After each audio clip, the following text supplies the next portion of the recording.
ಮರಾಠ ಸಾಮ್ರಾಜ್ಯದ ಉದಯ. ಛತ್ರಪತಿ ಶಿವಾಜಿ ಮಹಾರಾಜರು ಸ್ವರಾಜ್ಯವನ್ನು ಹೇಗೆ ಸ್ಥಾಪಿಸಿದರು? ಯಾವ ರಾಜ್ಯವೂ ಇಲ್ಲ, ವಿಶಾಲ ಸೇನೆಯೂ ಇಲ್ಲ, ಅಪಾರ ಸಂಪತ್ತೂ ಇಲ್ಲ. ಆದರೆ ಅವರ ಬಳಿ ಒಂದು ಕನಸು ಇತ್ತು, ಸ್ವರಾಜ್ಯ. ಇದು ಮರಾಠ ಸಾಮ್ರಾಜ್ಯದ ಸ್ಥಾಪಕರಾದ ಛತ್ರಪತಿ ಶಿವಾಜಿ ಮಹಾರಾಜರ ಪ್ರೇರಣಾದಾಯಕ ಕಥೆ. 1600ರಲ್ಲಿ ಪುಣೆಯ ಸಮೀಪದ ಶಿವನೇರಿ ಕೋಟೆಯಲ್ಲಿ ಜನಿಸಿದ ಛತ್ರಪತಿ ಶಿವಾಜಿ ಮಹಾರಾಜರ ಮೇಲೆ ಅವರ ತಾಯಿ ರಾಜಮಾತೆ ಜಿಜಾಬಾಯಿ ಅವರ ಗಾಢ ಪ್ರಭಾವ ಇತ್ತು. ಅವರು ಭಾರತ ದೇಶದ ವೈಭವಮಯ ಇತಿಹಾಸದ ಕಥೆಗಳನ್ನು ಶಿವಾಜಿ ಮಹಾರಾಜರಿಗೆ ಹೇಳುತ್ತಿದ್ದರು. ಬಾಲ್ಯದಿಂದಲೇ ಛತ್ರಪತಿ ಶಿವಾಜಿ ಮಹಾರಾಜರಿಗೆ ವಿದೇಶಿ ಆಳ್ವಿಕೆ ಕೊನೆಗೊಳ್ಳಬೇಕು ಎಂಬ ನಂಬಿಕೆ ಇತ್ತು.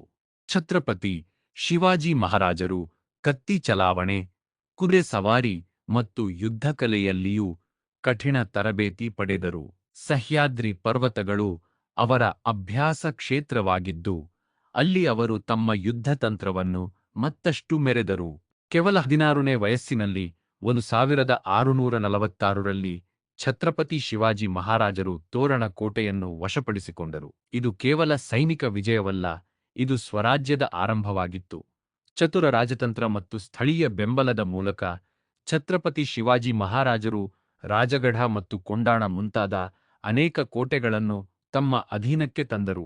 ಸಾಂಪ್ರದಾಯಿಕ ಯುದ್ಧಗಳ ಬದಲು ಅವರು ಗನಿಮಿ ಕಾವಾ ಎಂಬ ಗೆರಿಲ್ಲಾ ಯುದ್ಧತಂತ್ರವನ್ನು ಬಳಸಿದರು. ಅವರ ತಂತ್ರ ಸರಳವಾಗಿತ್ತು: ವೇಗವಾಗಿ ದಾಳಿ ಮಾಡು, ಅಕಸ್ಮಾತ್ ದಾಳಿ ಮಾಡು ಮತ್ತು ಪರ್ವತಗಳಲ್ಲಿ ಅಡಗಿ ಹೋಗು. ಈ ತಂತ್ರವು ಅವರ ಸಣ್ಣ ಸೇನೆಯನ್ನು ದೊಡ್ಡ ಸೇನೆಗಳ ಎದುರು ಶಕ್ತಿಶಾಲಿಯಾಗಿಸಿತು.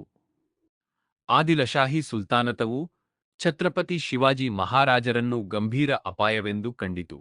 ಅವರ ಅತ್ಯಂತ ಬಲಿಷ್ಠ ಸೇನಾನಿ ಅಫಜಲ್ ಖಾನ್ ಅವರನ್ನು ಛತ್ರಪತಿ ಶಿವಾಜಿ ಮಹಾರಾಜರನ್ನು ಸಂಹರಿಸಲು ಕಳುಹಿಸಲಾಯಿತು. ಅಫಜಲ್ ಖಾನ್ ಶಾಂತಿ ಮಾತುಕತೆಯ ನೆಪದಲ್ಲಿ ಅವರನ್ನು ಭೇಟಿಗೆ ಆಹ್ವಾನಿಸಿದರೂ ಅವನ ಉದ್ದೇಶ ದ್ರೋಹವಾಗಿತ್ತು. ಆದರೆ ಛತ್ರಪತಿ ಶಿವಾಜಿ ಮಹಾರಾಜರು ಸಿದ್ಧರಾಗಿದ್ದರು. ಅವರು ತಮ್ಮ ಕೈಯಲ್ಲಿ ಗುಪ್ತ ಆಯುಧವಾದ ವಾಘ್ ನಖ್ ಅನ್ನು ಮರೆಮಾಡಿಕೊಂಡಿದ್ದರು. ಅಫಜಲ್ ಖಾನ್ ದಾಳಿ ಮಾಡಿದಾಗ ಛತ್ರಪತಿ ಶಿವಾಜಿ ಮಹಾರಾಜರು ಆತ್ಮರಕ್ಷಣೆಯಲ್ಲಿ ಅವನನ್ನು ಸಂಹರಿಸಿದರು. ಈ ಘಟನೆ ದಕ್ಕನ್ ಪ್ರದೇಶದಾದ್ಯಂತ ಪ್ರತಿಧ್ವನಿಸಿತು ಮತ್ತು ಅವರನ್ನು ಪ್ರಬಲ ನಾಯಕರಾಗಿ ಸ್ಥಾಪಿಸಿತು. ಇದಾದ ಬಳಿಕ ಮುಘಲ್ ಸಾಮ್ರಾಟ ಔರಂಗಜೇಬ್ ಅವರ ಗಮನವೂ ಅವರತ್ತ ತಿರುಗಿತು. 1665ರಲ್ಲಿ ರಾಜ ಜಯಸಿಂಗ್ ದೊಡ್ಡ ಸೇನೆಯೊಂದಿಗೆ ಛತ್ರಪತಿ ಶಿವಾಜಿ ಮಹಾರಾಜರ ವಿರುದ್ಧ ಕದನಕ್ಕೆ ಬಂದರು. ಛತ್ರಪತಿ ಶಿವಾಜಿ ಮಹಾರಾಜರು ತಾತ್ಕಾಲಿಕವಾಗಿ ಪುರಂದರ್ ಒಪ್ಪಂದಕ್ಕೆ ಸಹಿ ಹಾಕಿದರು. ನಂತರ ಔರಂಗಜೇಬ್ ಅವರ ಆಹ್ವಾನಕ್ಕೆ ಆಗ್ರಾಗೆ ತೆರಳಿದಾಗ ಅವರನ್ನು ಅವಮಾನಿಸಿ ಗೃಹಬಂಧನದಲ್ಲಿ ಇಡಲಾಯಿತು. ಆದರೆ ಛತ್ರಪತಿ ಶಿವಾಜಿ ಮಹಾರಾಜರು ಸೋಲು ಒಪ್ಪಲಿಲ್ಲ. ಇತಿಹಾಸದಲ್ಲೇ ಅತಿ ಸಾಹಸಮಯ ಘಟನೆಯೊಂದರಲ್ಲಿ ಹಣ್ಣಿನ ಕೂಡೆಗಳಲ್ಲಿ ಅಡಗಿ ಅವರು ಆಗ್ರಾದಿಂದ ಪಾರಾಗಿ ಸುರಕ್ಷಿತವಾಗಿ ಮಹಾರಾಷ್ಟ್ರಕ್ಕೆ ಮರಳಿದರು. ಮರಳಿ ಬಂದ ನಂತರ ಅವರು ತಮ್ಮ ಸೇನೆಯನ್ನು ಮರುಸಂಘಟಿಸಿ ಕಳೆದುಕೊಂಡ ಪ್ರದೇಶಗಳನ್ನು ಮರುಸ್ವಾಧೀನ ಮಾಡಿಕೊಂಡರು. 1674ರಲ್ಲಿ ರೈಗಢ ಕೋಟೆಯಲ್ಲಿ ಛತ್ರಪತಿ ಶಿವಾಜಿ ಮಹಾರಾಜರ ರಾಜ್ಯಾಭಿಷೇಕ ನಡೆಯಿತು. ಇದು ಮರಾಠ ಸಾಮ್ರಾಜ್ಯದ ಅಧಿಕೃತ ಆರಂಭವಾಗಿತ್ತು. ಛತ್ರಪತಿ ಶಿವಾಜಿ ಮಹಾರಾಜರು ಕೊಂಕಣ ತೀರವನ್ನು ರಕ್ಷಿಸಲು ಬಲಿಷ್ಠ ನೌಕಾಪಡೆಯನ್ನು ಸ್ಥಾಪಿಸಿದರು. ಅವರು ಅಷ್ಟಪ್ರಧಾನ ಮಂಡಲವನ್ನು ರಚಿಸಿದರು. 8 ಸಚಿವರ ಆಡಳಿತ ಮಂಡಳಿ. ಅವರ ತೆರಿಗೆ ವ್ಯವಸ್ಥೆ ನ್ಯಾಯಸಮ್ಮತವಾಗಿತ್ತು. ಯುದ್ಧದ ಸಂದರ್ಭದಲ್ಲಿ ಮಹಿಳೆಯರು ಮತ್ತು ನಾಗರಿಕರ ರಕ್ಷಣೆಯನ್ನು ಖಚಿತಪಡಿಸಲಾಯಿತು. ಛತ್ರಪತಿ ಶಿವಾಜಿ ಮಹಾರಾಜರು ಎಲ್ಲಾ ಧರ್ಮಗಳನ್ನು ಗೌರವಿಸುತ್ತಿದ್ದರು ಮತ್ತು ಅವರ ಆಡಳಿತ ಶಿಸ್ತು ಮತ್ತು ನ್ಯಾಯದ ಮೇಲೆ ಆಧಾರಿತವಾಗಿತ್ತು.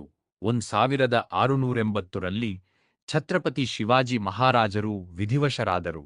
ಆದರೆ ಅವರ ಸ್ವರಾಜ್ಯದ ಕನಸು ಅಂತ್ಯವಾಗಲಿಲ್ಲ. ಅವರ ಪ್ರೇರಣೆಯಿಂದ ಮುಂದಿನ ಮರಾಠ ನಾಯಕರು ಭಾರತದಾದ್ಯಂತ ಮುಘಲ್ ಸಾಮ್ರಾಜ್ಯಕ್ಕೆ ಸವಾಲು ಹಾಕಿದರು.